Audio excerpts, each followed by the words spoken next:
الرحيم إنا لله وإنا إليه راجعون عظم الله أجورنا وأجوركم بمصاب إمام الحسين عليه السلام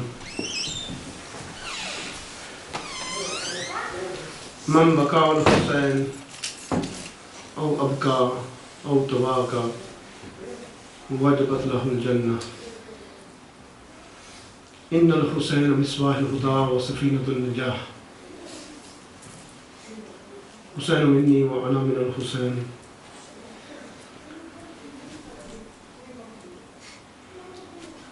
I have in front of me Sajda from Karbala. We all have it. I recited to you a hadith which says whoever cries or makes others cry or even makes a face of crying, the Ma'sooms have said wajabat lahul jannah, for him is obligatory heaven.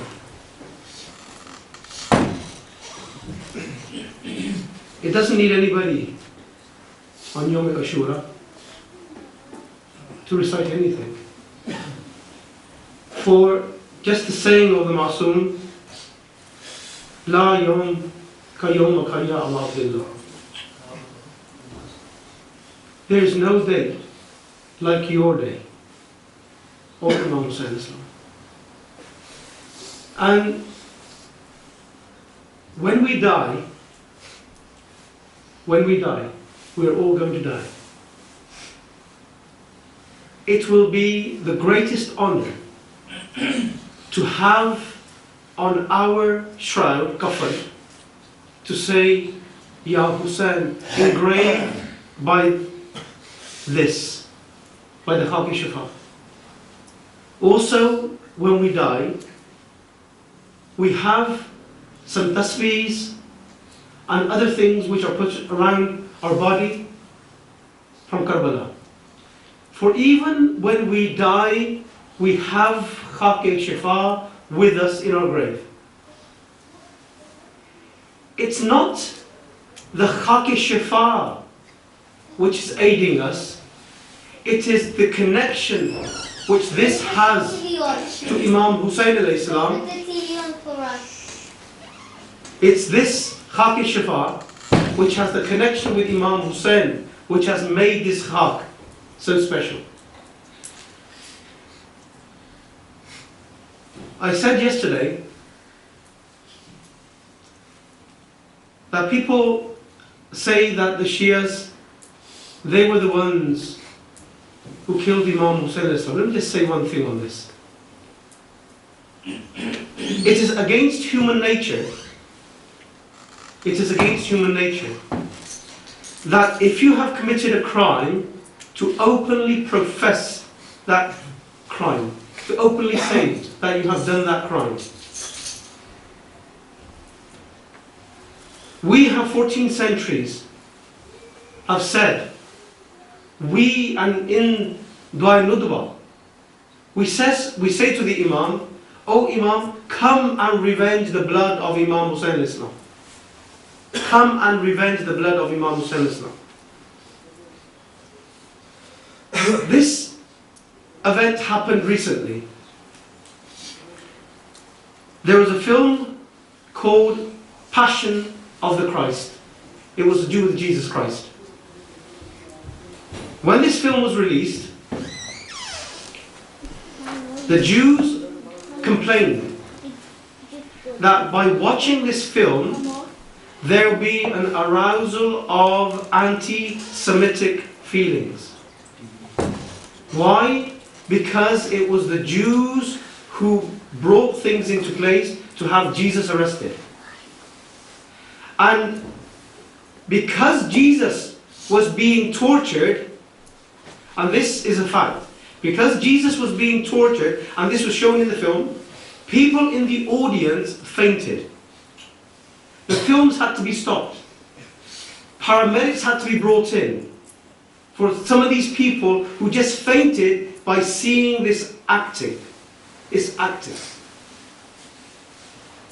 The church, they promoted this film. They said, no, we want all Christians to go and watch this film. Why? Because this film depicted the suffering of Jesus. And we know from the Quran that Jesus was not crucified. Jesus was not crucified. Jesus was not killed. But it appeared to them that he was killed. Shubbiha lahum. It was just an appearance to them that Jesus was killed.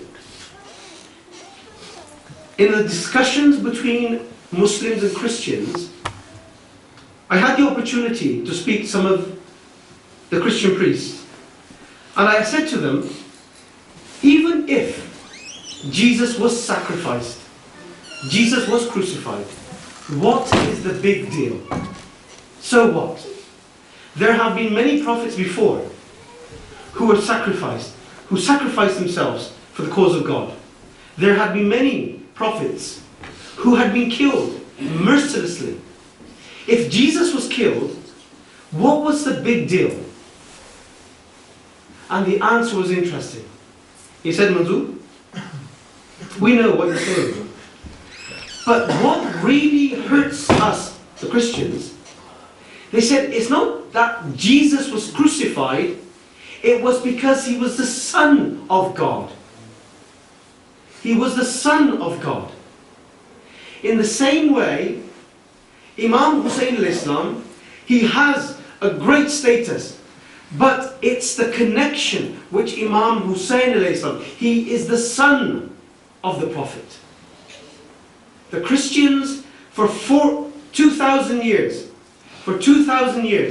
the Christians have based their belief on one crucifixion. One crucifixion. And that crucifixion was not, it didn't take place, it just appeared to them. And this appearance has created the faith of Christianity and it's continued. In the same way, why is it that the whole of the Muslim world is not with us on commemorating Ashura? Commemorating Ashura. They are commemorating in their own way, but not with the same fervor and the pain that we Shias are commemorating Ashura. Everything is to do with connection. To whom that these people were connected. If you say to any human being, a prophet who comes with a message and gives to that ummah, gives to that people a way of life, they can live their life better. And within 50 years of this prophet's death, the same people who are reciting the creed, the shahadat, the azan, the prayers, 50 years, these same people are going to kill the sons of this prophet, and they're going to make captives the holy ladies of this family. They would not believe it. No other prophet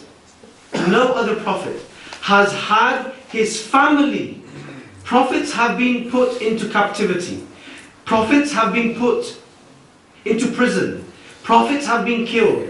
But no prophet's family in the thousands of years of human history, has the family of a prophet been exposed to so much pain and suffering.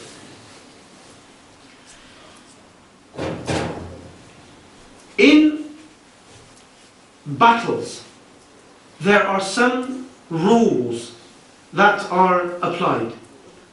In the modern world, we have the Geneva Convention. It talks about prisoners, it talks about what is allowed in battle and what is not allowed in battle. The same way, the Sharia also imposes rules upon Muslims fighting non-Muslims and even Muslims fighting Muslims. There are rules. And the rules which were laid down by the Sharia, and this was openly shown by Mawla Ali when he fought in the Battle of Jamal. There can be no looting of the Muslims. No looting. That's not permissible. Even though you have killed them, you cannot take their property. You cannot burn their houses. You cannot take their women captive. You cannot desecrate the bodies of the Muslims. And also you have to bury them. Although Muslims are fighting Muslims, you have to have this in mind. But in Karbala, all these things which were accepted as a part of the etiquettes of battle were overridden. For their tents were burnt. Their women were taken captive. Islam did not permit that. The butchery which took place in Karbala is one thing. The butchery was unparalleled.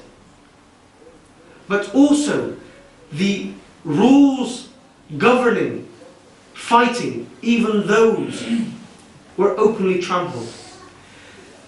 And I have tried to find out. I've spoken to people and the answer has not arrived. When was the first time that horses were used in order to trample dead bodies? I was asking, I have not found the answer yet. I've looked into the Old Testament, the Torah, see if there's any event in that period of time where dead bodies were trampled by horses. An alim said that when I went to the grave of Hazrat Abbas alayhi salam, and I had read that Hazrat Abbas was a mighty soldier. He was very tall. And when he used to ride his horse, his feet used to touch the ground. He was so tall. When I went to the grave of Hazrat Abbas, into the basement, not the top, but in the basement, I found the grave to be rather small. And he asked the Mutawalli, he said, I have read in the Maqtals and in the Fazails of Hazrat Abbas that his body was so long, he was such a tall man. But this grave is so small. He said, when the horses trampled the body of Hazrat Abbas, his ribs were broken, his legs were broken, and all you had left was this small, broken body. And that's the reason why the grave of Hazrat Abbas is so small. Imam Hussain al-Islam, his son, Ali Akbar, the Christians, they just seen somebody who was crucified who looked like Jesus. And for 2,000 years, they have been commemorating this event of Easter. Easter is the crucifixion of Jesus, according to the Christians. For 2,000 years, they have been commemorating this. But we have Ali Akbar, who is the image of Rasulullah. He is the image of Rasulullah. When Rasulullah died, Imam Hussain loved his grandfather. He loved his grandfather so much that the separation was very, very painful for Imam Hussain. But Allah subhanahu wa ta'ala, in His infinite power, gave Imam Hussain al-Islam a memory of his grandfather in the face and in the appearance of Ali Akbar. And Ali Akbar was the image of Rasulullah. For these Muslims who claim to be Muslims, did they not see that this was the image of Rasulullah? And when people wanted to see Rasulullah, they used to come and visit Imam Hussain in Medina to see how Rasulullah appeared. And they used to present Ali Akbar as the appearance of Rasulullah. Ali Akbar was so handsome, he was so handsome that the Hashimis in general, but Ali Akbar in particular, he used to wear niqab. Ali Akbar and some of the other Hashimis, they used to wear niqab. That's the facial covering. That's the facial covering. Because they were so handsome. And when the people used to see their faces glowing, they used to cry.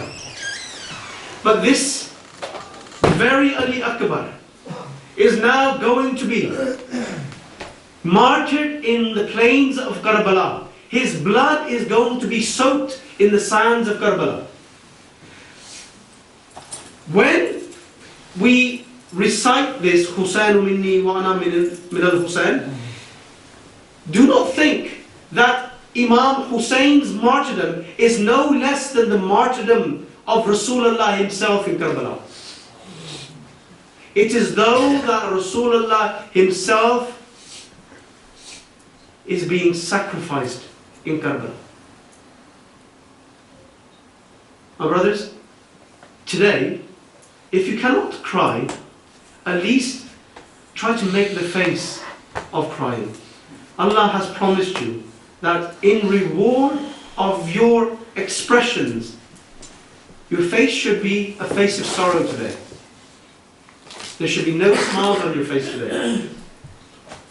If you are smiling, then you should check how close you are to Imam Hussain Islam.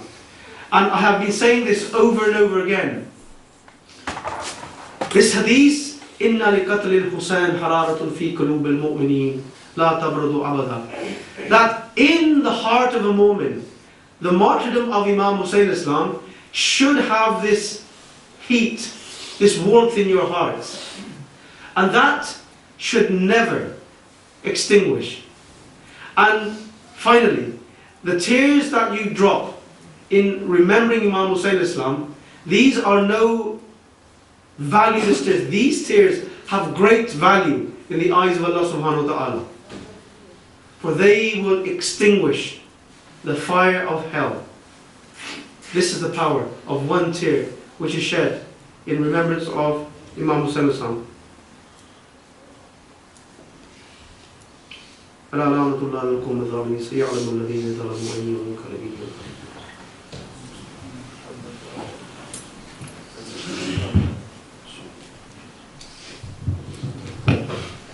صلوات اللهم صل على محمد وآل محمد.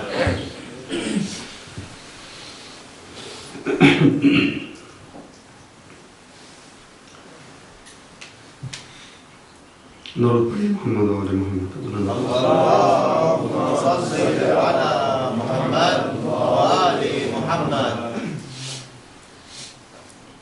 أعوذ بالله السميع العليم من الشيطان الرجيم. بسم الله الرحمن الرحيم. الحمد لله الذي لا يبلغ مدحته القائلون ولا يحصي نعمه العادون ولا يؤدي حقه المجتهدون. الصلاة والسلام على سيدنا ونبينا وشفيع ذنوبنا وطبيب نفوسنا سيد المرسلين وخاتم النبيين أبي القاسم محمد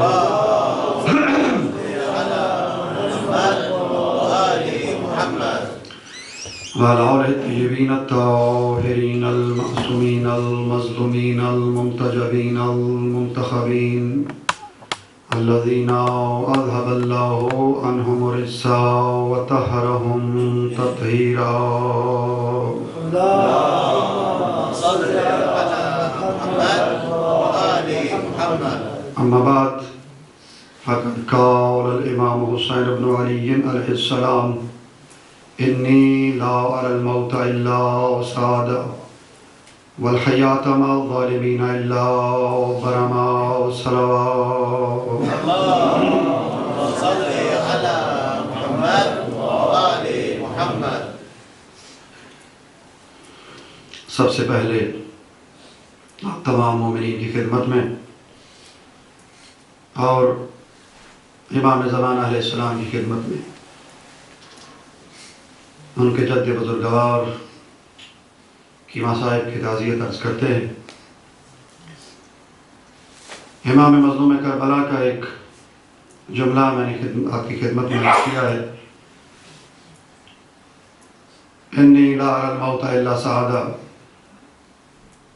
والحیات مع الظالمین الا برما، کہ میں حسین موت کو سعادت سمجھتا ہوں اور ظالموں کے ساتھ زندہ رہنے کو آر سمجھتا ہوں. اور یہی صادقین کی نشانی بھی ہے، یہی سچوں کی نشانی بھی ہے کہ وہ حق کی خاطر موت کی تمنا کرتے ہوئے نظر آتے ہیں. اور قرآن مجید میں خداوند عالم سورہ مبارکہ جمعہ میں ارشاد فرماتا ہے قل یا ایھا الذین ھادوا ان زعمتم انکم اولیاء للہ من دون الناس فتمنوا الموت ان کنتم صادقین، کہ اے میرے حبیب ان یہودیوں سے کہہ دو کہ اگر تم اللہ کے ولی ہو اور اپنے آپ کو اللہ کا ولی کہتے ہو تو پھر موت کی تمنا کرو. لیکن یہ موت کی تمنا نہیں کریں گے، کیونکہ موت کی تمنا وہ کرتا ہے جو اللہ کا ولی ہوتا ہے. اس آیہ مبارکہ کا اگر مفہوم دیکھا جائے تو یہ ہوگا قل یا ایھا الذین ھادوا ان زعمتم انکم اولیاء للہ، کہ اے یہود اگر تم اپنے آپ کو اللہ کا ولی مانتے ہو فتمنوا الموت، تو پھر تم موت کی تمنا کرو. ان کنتم صادقین، اگر تم سچے ہو. تو پتہ چلا کہ سچے بھی وہی ہوتے ہیں کہ جو موت کی تمنا کرتے ہوئے نظر آتے ہیں، اور اللہ کا ولی بھی وہی ہوتا ہے کہ جو حق کی خاطر موت کی تمنا کرتے ہوئے نظر آتا ہے. بس عزیزان گرامی، آپ دیکھ سکتے ہیں کہ جس طرح سے موت کی تمنا کربلا والوں نے کی ہے، کسی نے ایسی موت کی تمنا نہیں کی. کوئی یہ کہتا ہوا نظر آتا ہے کہ چچا جان اگر آپ بچ جائیں تو میرے لیے موت شہد سے زیادہ شیریں ہے.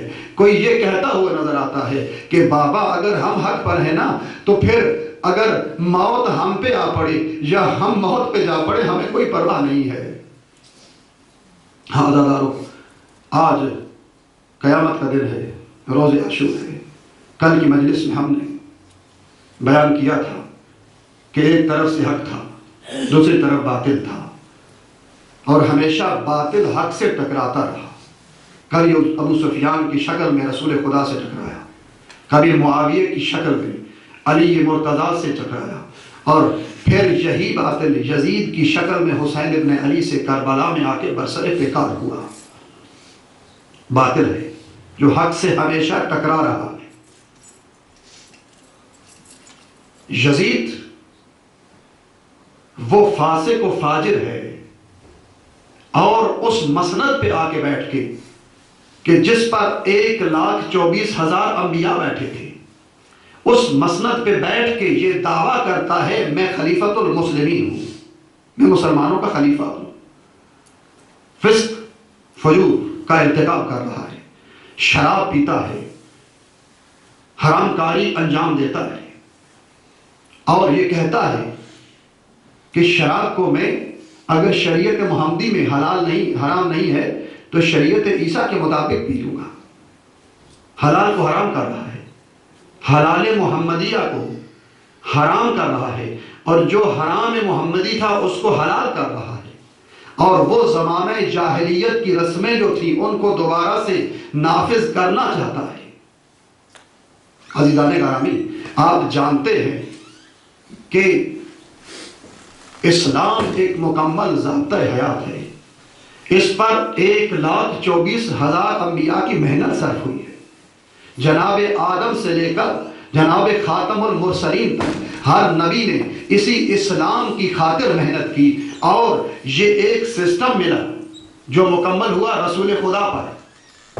ایسا اسلام ہے کہ جس میں قوانین موجود ہیں، جس میں حلال و حرام کے قانون ہیں، جس میں ماں بہن کی پہچان موجود ہے، جس میں بتا دیا گیا ہے کہ یہ چیز دین اسلام میں حلال ہے اور یہ چیز دین اسلام میں حرام ہے، جس میں یہ بتلا دیا گیا ہے کہ اس طرح کی اقتصاد و تجارت اسلام میں حلال ہے اور اس طرح کی تجارت اور اقتصاد اسلام میں حرام ہے۔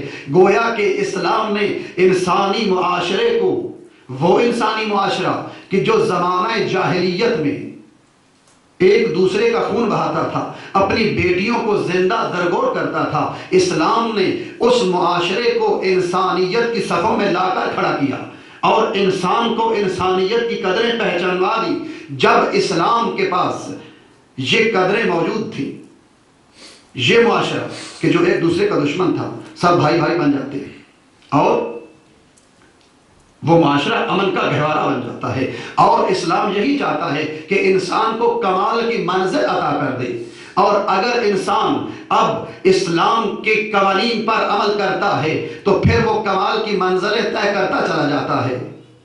یہ اسلام ہے، دین اسلام، کہ جس نے ہمیں ایک سسٹم دیا ہے، جس نظام پر جناب آدم سے لے کر خاتم المرسلین تک محنت ہوئی ہے۔ ہر نبی نے محنت کی ہے، ہر نبی نے اپنے اپنے وقت کے مطابق لوگوں کو ایک نظام دیا ہے، لیکن اسلام پر آ کر وہ سسٹم مکمل ہوا ہے۔ اور آج اسلام کا دعویٰ یہ ہے کہ یہ ایسا دین ہے کہ جس کے پاس ہر معاشرے میں ہر برائی کا حل موجود ہے، ہر معاشرے کی ہر مرض کا علاج اسلام کے پاس موجود ہے۔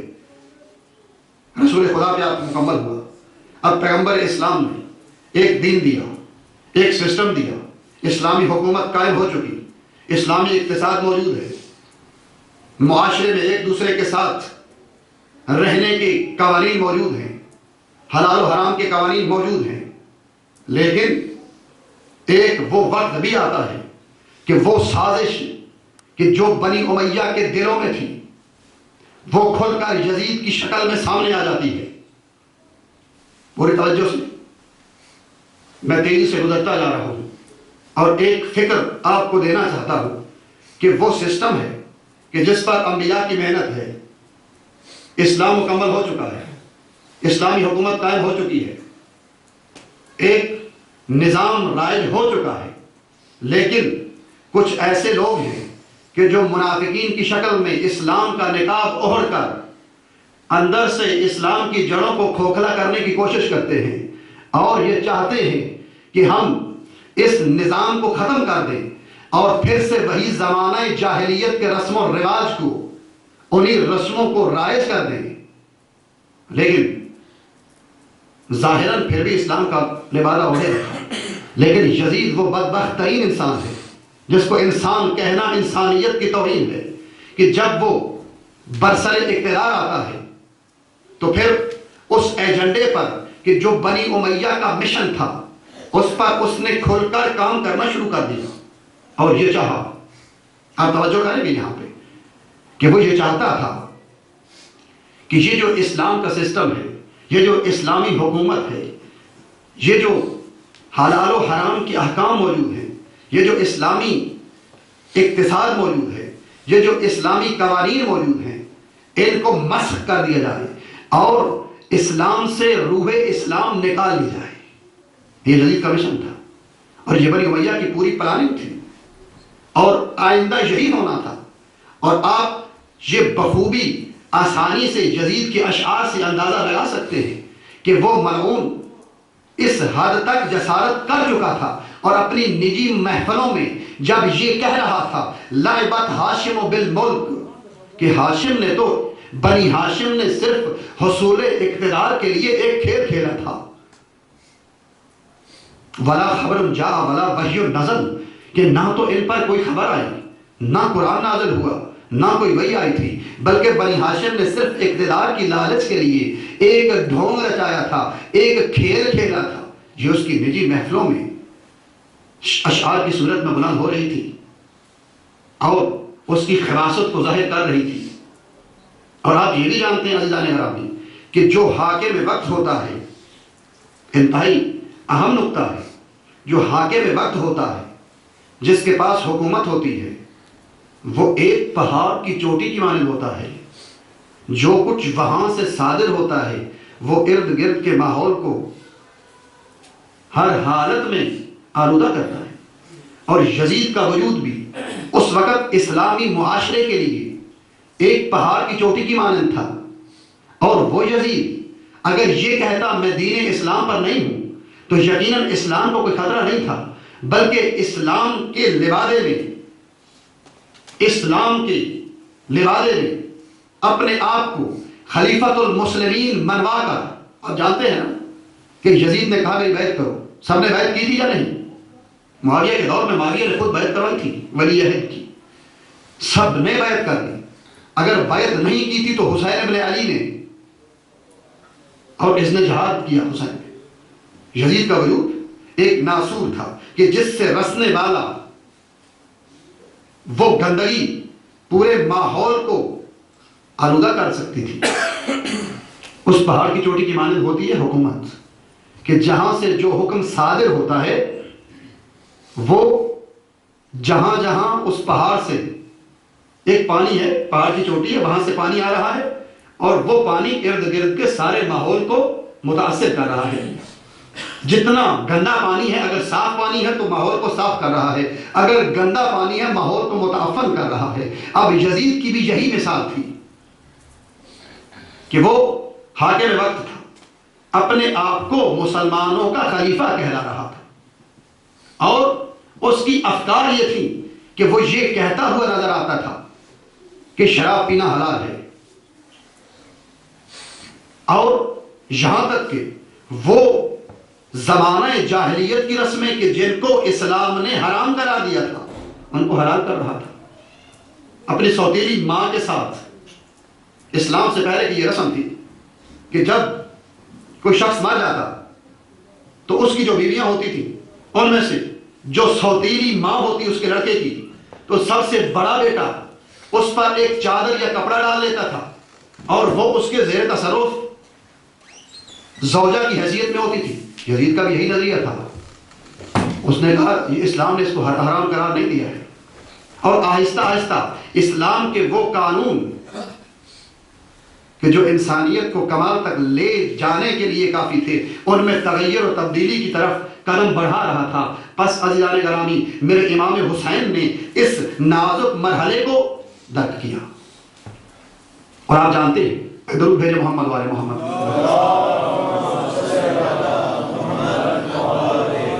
آپ جانتے ہیں کہ اس نزاکت کا احساس اگر ہونا تھا تو اس کو ہونا تھا جو ولی فی تشریح تھا، وہ حسین کہ جو امام وقت تھا۔ اور ہم اس سے پہلے بتا چکے ہیں کہ امام وقت کی ذمہ داری یہ ہے کہ جو دین اللہ کے نبی لے کر آئے تھے اس دین کو پہنچایا جائے، اس کی تبلیغ کی جائے، اور جب بھی اس دین پر حملے ہو جائیں، جب کوئی اس دین کو تباہ کرنے کی کوشش کرے، اس دین کو مٹانے کی سازشیں کرنے لگے، تو وہاں پر سب کچھ لٹا دے لیکن دین کو بچا لے۔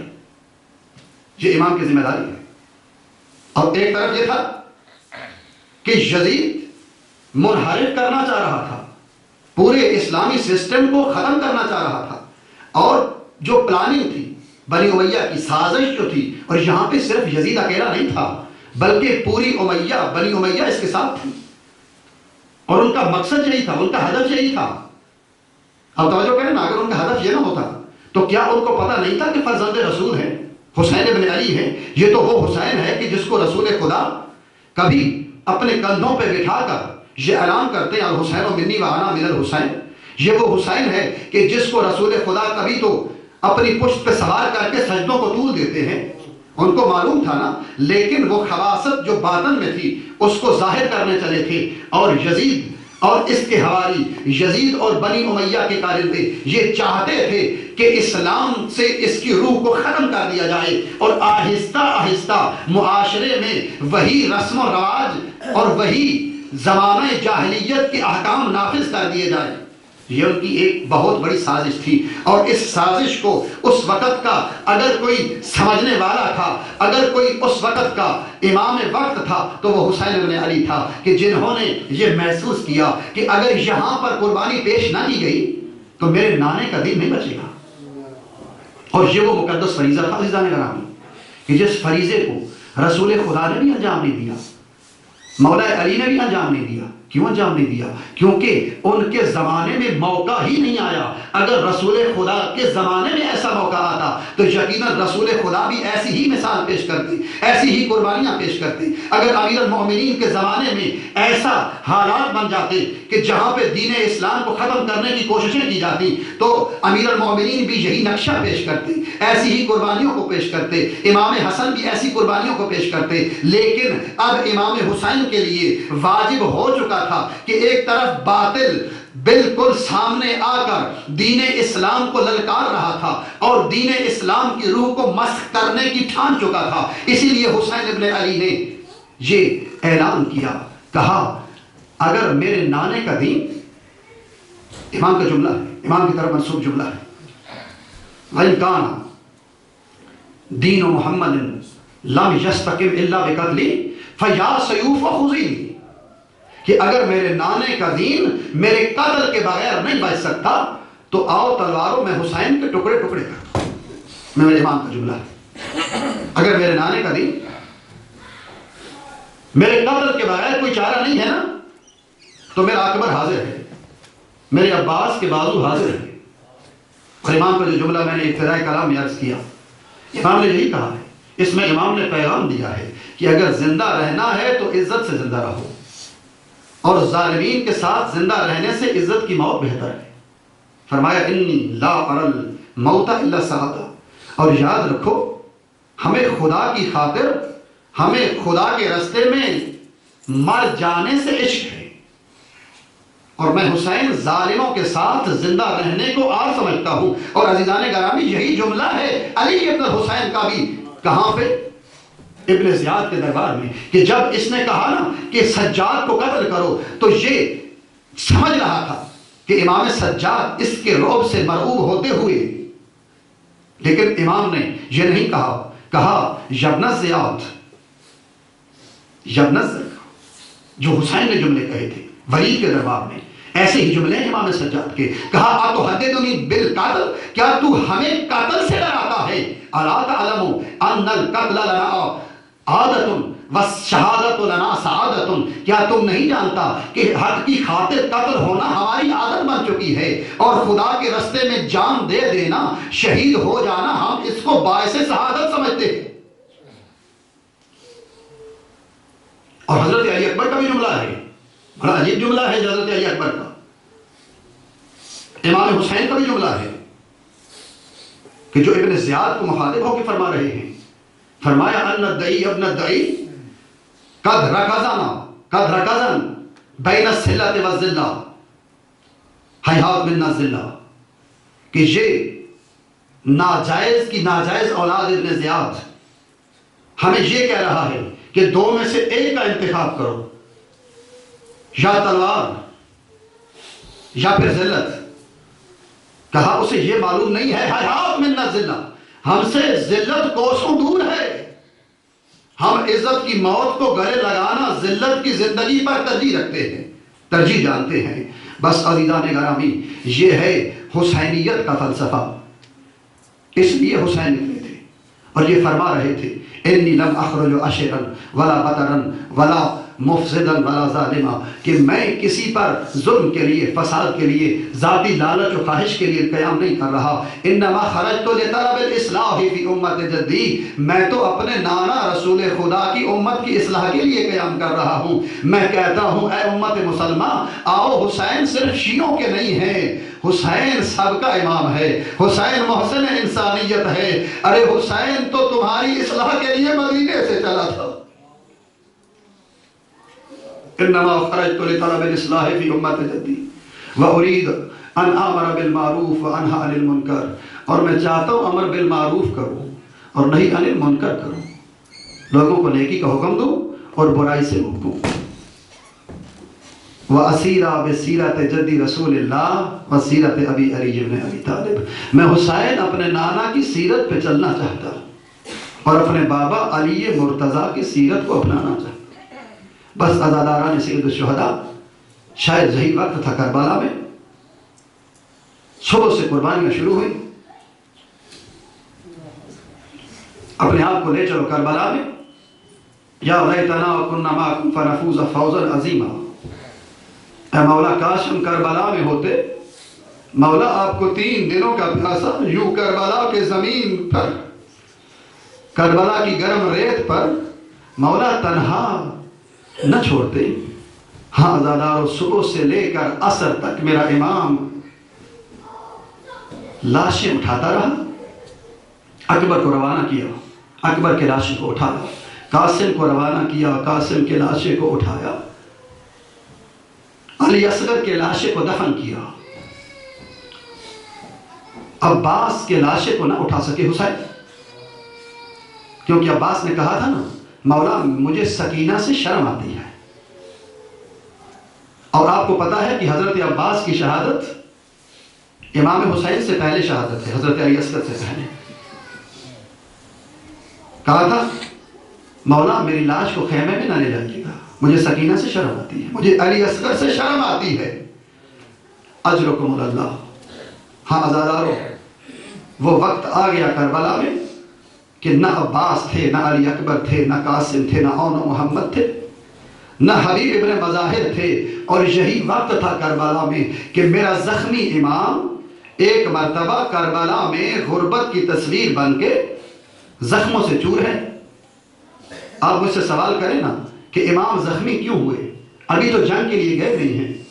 عزادارو، جس شہید کو بھی امام نے میدان کربلا کی طرف بھیجا ہے نا، اور جب شہید نے امام کو پکارا ہے تو جاتے ہوئے حسین جنگ کرتے گئے، آتے ہوئے حسین لاش بھی اٹھائے ہوئے تھے اور آتے ہوئے دشمنوں کی مزاحمت کا سامنا بھی تھا. بس میرے مولا حسین زخمی ہو چکے تھے، بہت زیادہ خون بہہ چکا تھا. 3 دنوں کا میرا امام بھوکا بھی تھا، پیاسا بھی تھا. ہائے عزادارو، ایک وہ وقت آ گیا کہ امام مظلوم کربلا اپنی بہن جناب زینب کے خیمے کے قریب آئے اور کہا یا اختی زینب، اے بہن زینب، اتینی بثوب عتیق، بہن زینب مجھے پرانا لباس چاہیے. اجرکم اللہ، اجرکم اللہ. عزادارو، یہ جملہ کہنا تھا. علی کی بیٹی نے نہ جانے کیسے برداشت کیا. ایک مرتبہ بھائی کی طرف دیکھا، بھائی کے زخموں سے خون جاری تھا. ایک مرتبہ بی بی کہتی ہے بھیا حسین تو وہ ہے کہ تیرے لباس جنت سے آتے تھے، بھیا ابھی پرانے لباس کی کیا ضرورت پڑ گئی. ایک مرتبہ جناب امام مظلوم نے زینب کے سر کو چوما اور شاید یہی کہا ہوگا بہن زینب مجھے سر کے بوسے لے دینے دو. میں کہوں گا کہ شاید جناب زینب نے یہ بھی کہا ہو بھیا مجھے گلے کے بوسے لینے دو، ابھی کچھ دیر کے بعد اس بوسہ گائے محمد کی بے حرمتی ہونے والی ہے. اجرکم اللہ. منزل آگے بڑھاتے چلو. حسین تنہا ہے، اکبر نہیں ہے، قاسم نہیں ہے، عباس نہیں ہے. فوج کا سالار مارا گیا ہے عزادارو کربلا میں. میرا مظلوم امام تنہا ہے کربلا. خدا کی قسم تاریخ میں پڑا ہے، غربت کی تصویر بن کر بہن کے خیمے میں آئے اور کہا مجھے پرانا لباس دو. بہن نے نہ جانے کیسے صندوق کو کانپتے ہوئے ہاتھوں سے کھولا اور ایک پرانی قمیض نکال کر بھائی کے ہاتھوں میں دی. عزادارو، برداشت کر سکو گے کہ حسین نے اس قمیض کو پارا پارا کیا. جب جناب زینب نے یہ منظر دیکھا نا، کہا بھیا یہ پرانا لباس ہے، اس کو پارا پارا کیوں کر رہے ہو؟ کہا بہن زینب چاہتا ہوں اس لباس کو اپنے لباس کے نیچے زیب تن کروں تاکہ میں امام ہوں نا، میں جانتا ہوں میری لاش پہ میرے دشمن نے میری لاش کو لوٹنا ہے. اگر لوٹ لیا جائے ہائے میری لاش برہنہ نہ ہونے پائے. میں چاہتا ہوں اس پرانے لباس کو مزید برہنہ ہونے سے پہلے مزید بوسیدہ کر کے پہن لیا جائے۔ بس عزادارو اجرکم اللہ، میرے امام نے اس قمیض کو پارا پارا کر کے زیب تن کیا اور یہ سوچ رہے تھے کہ شاید بے حرمتی سے بچ جائیں گے، لیکن میں آپ سے سوال کرتا ہوں کہ کیا میرے مولا حسین کی لاش پر یہ لباس بھی رہنے دیا گیا؟ خدا کی قسم عزادارو حسین کی لاش سے یہ لباس بھی اتار لیا گیا۔ اتنا غریب ہو گیا تو فرزند زہرا۔ ہائے اجرکم اللہ، اجرکم اللہ، خدا آپ کو سوائے ہمیں مظلوم کربلا کے کسی غم میں نہ رلائے۔ اجرکم اللہ، اجرکم اللہ۔ آگے بڑھتے چلو، زینب کو پرسہ دیتے چلو۔ عزادارو میرے امام مظلوم زخموں سے چور تھے اور بہن سے لباس لے کر زیب تن کیا۔ امام نے، بڑی غربت کا وقت ہے امام کا، ہر شہید کو امام حسین خود رخصت کرتے رہے۔ قاسم کو خود اٹھا کے گھوڑے کی زین پر سوار کیا، اون محمد کو اٹھا کے سوار کیا۔ علی اکبر جب سوار ہونے لگے نا تو میرے مولا حسین نے علی اکبر کی رکاب کو تھاما، عباس کو خود رخصت کیا۔ لیکن میں کہوں گا ہائے حسین تیری غربت، کہ جب حسین تیری اپنی باری آئی، ہائے حسین تجھے سوار کرنے والا کوئی نہیں تھا، حسین تجھے رخصت کرنے والا کوئی نہیں تھا۔ عزادارو تاریخ کے جملے ہیں، نظر یمیناً و شمالا، ایک مرتبہ حسین نے دائیں طرف بھی دیکھا، بائیں طرف بھی دیکھا، رو کے کہتے او میرے شیروں کہاں چلے گئے؟ اینا اینا عباس، ہائے عباس بھیا کہاں ہو؟ اینا اینا علی اکبر، علی اکبر بیٹا کہاں ہو؟ اور تمہارے بابا کو سوار کرنے والا کوئی نہیں ہے۔ ہائے حسین کا یہ کہنا تھا کہ ایک بیوی آگے بڑھتی ہے، کہتی ہے مولا و آقا میں آپ کو سوار کرنے آ گئی ہوں، ہائے میں عباس کے حصے کی بہن رقیہ ہوں۔ ہائے عزادارو میرے امام کا گھوڑا، میرے امام کا گھوڑا حسین ذوالجناح پہ نہ جانے کیسے سوار ہو گئے۔ حسین کا گھوڑا کہاں پہ آیا؟ خیموں کے اندر آئے، مخیم حسینی، اور تاریخ میں لکھا ہے کہ جو خیمے تھے دائرے کی شکل میں تھے، جن کا دروازہ اندر کی طرف کھلتا تھا۔ حسین درمیان میں آئے، بیویوں نے حالہ بنایا، کوئی بیوی حسین کی رکاب کا بوسہ لیتی ہے، کوئی ہاتھ چومتی ہے، کوئی پاؤں چومتی ہے، کوئی کہتی ہے حسین ہمیں کس کے حوالے کر کے جا رہے ہو، کوئی کہتی ہے بھیا ہمیں کس کے حوالے کر کے جا رہے ہو۔ میرے امام کہتے ہیں اے بہن زینب میرا آخری سلام، بہن ام کلثوم میرا آخری سلام۔ عزادارو حسین خیموں سے نکلے، ابھی چند قدم بڑھے تھے، قیامت کا جملہ ہے کہ حسین کے گھوڑے کے قدم رک گئے۔ حسین کا گھوڑا خود نہیں رکا تھا، حسین نے ایک مرتبہ گھوڑے کے قدموں کی طرف نگاہ کی، دیکھا کہ ایک 4 سال کی بچی ہے، ہائے رو رو کے گھوڑے کے سموں سے لپٹی ہوئی یہ کہہ رہی ہے او میرے بابا کا گھوڑا، میرے بابا کو مقتل میں نہ لے جانا، ہائے گھوڑا میرے بابا کو مقتل میں نہ لے جانا، ہائے جو بھی صبح سے گیا ہے واپس نہیں آیا، ہائے میں یتیم ہو جاؤں گی۔ ہائے عزادارو امام حسین نے دیکھا سکینہ گھوڑے کے سموں سے لپٹی ہوئی ہے۔ اجرکم اللہ، اجرکم اللہ، جتنا پرسہ دے سکتے ہو زینب و کلثوم کو پرسہ دے لو۔ آج حسین کی آخری گھڑی ہے، حسین کا آخری وقت ہے۔ عزادارو جناب امام مظلوم کربلا گھوڑے کی زین سے اترے، سکینہ کو اٹھایا، گود میں بٹھایا اور کہا سکینہ کیا ہوا؟ جناب سکینہ نے یہاں پہ ایک عجیب جملہ کہا جو مکتب کی کتابوں میں درج ہے، کہا یا ابتا، اے بابا استسلمت للموت، بابا کیا موت کی تیاری کر لی ہے؟ امام مظلوم کربلا نے جناب سکینہ کا بڑی مشکل سے جملہ سنا اور میں کہتا ہوں کیسے برداشت کیا۔ کہا بیٹا سکینہ کہ جب جس کا کوئی نہ رہے نا تو اس کا موت کے علاوہ چارہ ہی کیا ہے۔ یہ کہنا تھا کہ ایک مرتبہ سکینہ کی آہ نکلی اور کہا بابا بابا ایک سوال کا جواب دیتے جائیے، بابا اگر جا ہی رہے ہیں تو ہمیں کس کے حوالے کر کے جا رہے ہو؟ آئے بابا